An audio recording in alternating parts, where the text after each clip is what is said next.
Hi. Today we're going to take a look at some drum clips by K&M. This is a model 24030 drum clips. I think we've all seen these. You attach them to the side of a tom or a snare to hold the microphone in place. I saw somebody using these not too long ago, and it looked intriguing as a way of cutting down on studio clutter. So investigated it, and it turned out there isn't that much information really in terms of reviews online. So I thought I'd go ahead and post this real quick, hopeful that it will help somebody else who's maybe considering buying these and give them sort of an overview of what they're getting into. So what I'm going to do is just attach them to some various microphones and drums, and we'll see what they do. So here's my standard setup. You've all seen this, standard boom stands, and the idea again was just to get rid of some of the clutter associated with all these large boom stands.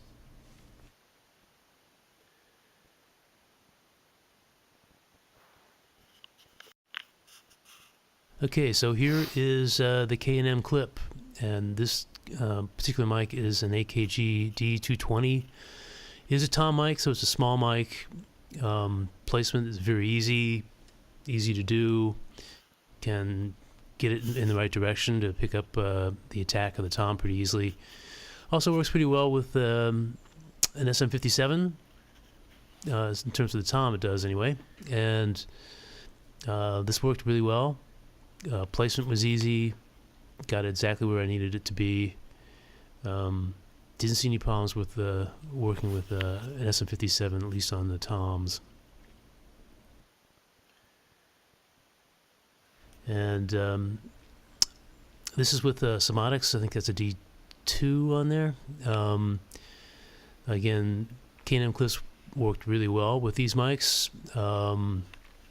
It's good pairing, I think, these small tom mics, and could easily get them where I needed them to be. They were sturdy. Everything was really good, and no noise or jiggling or anything like that. Worked really well. Okay, so let's take a look at snare now. This is the typical setup I use for recording snare with an SM57 and standard boom stand. This is my typical placement where I like it to be, and this works well for me.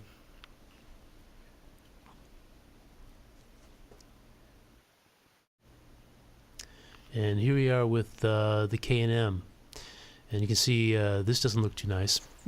This won't work at all. In fact, this is the standard SM57 with the standard SM57 clip, and there's just no way to get that to work. That would just be in the way for any drummer who would be playing this drum with the K&M clip on there.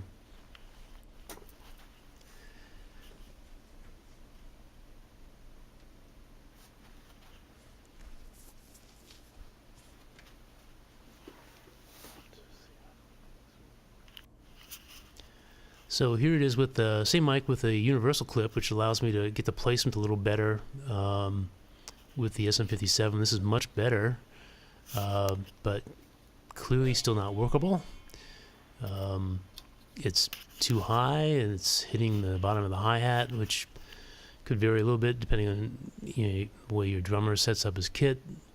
But in most cases, that placement just isn't going to work.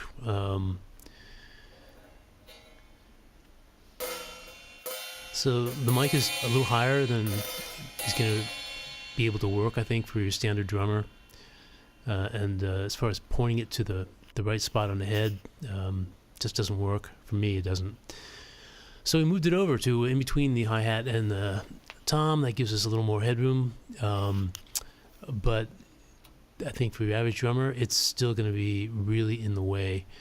I can sort of get it pointed to where I want it to be, but it's sticking up in a way that I think is unacceptable, especially for a drummer with a traditional grip rather than a mash grip. I think that would really be in the way, and just really wouldn't work.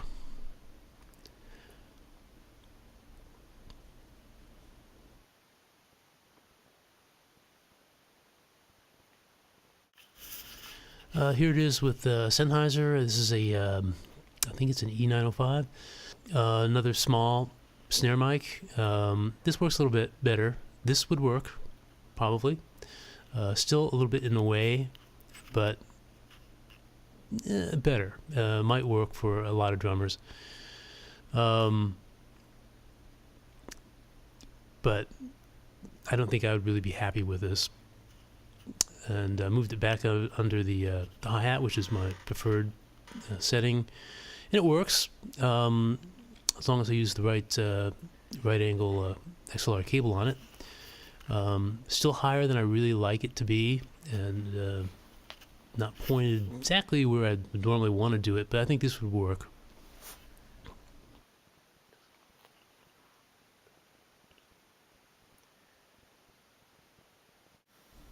Okay, so that's our look at the K&M 240-30 drum clips.